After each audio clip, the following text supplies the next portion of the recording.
ایک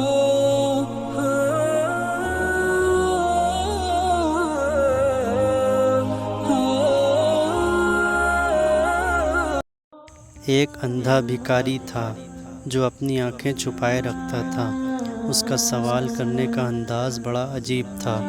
وہ لوگوں سے کہتا تھا جو مجھے کچھ دے گا اس کو ایک عجیب بات سناؤں گا، اور جو زیادہ دے گا اس کو ایک عجیب چیز بھی دکھاؤں گا۔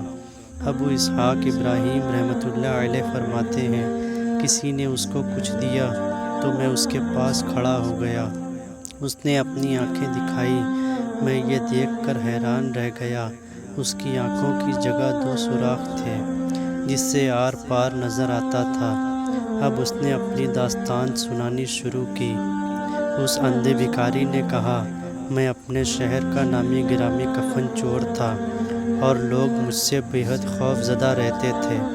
اتفاق سے شہر کے قاضی بیمار پڑ گئے۔ اس کو جب اپنے بچنے کی امید نہ رہی تو اس نے مجھے 100 دینار بھجوا کر کہلوایا کہ میں ان 100 دینار کے بدلے اپنا کفن تجھ سے محفوظ کرنا چاہتا ہوں۔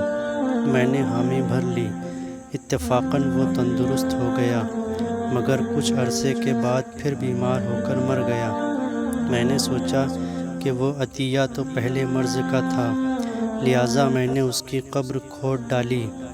قبر میں عذاب کے آثار تھے اور قاضی قبر میں بیٹھا ہوا تھا اور اس کے بال بکھرے ہوئے تھے اور آنکھیں سرخ ہو رہی تھیں۔ اچانک میں نے اپنے گھٹنوں میں درد محسوس کیا اور اچانک کسی نے میری آنکھ میں انگلیاں گھونپ کر مجھے اندھا کر دیا اور کہا، اے دشمن خدا، اللہ تعالیٰ کے بھیدوں پر کیوں مطلع ہوتا ہے؟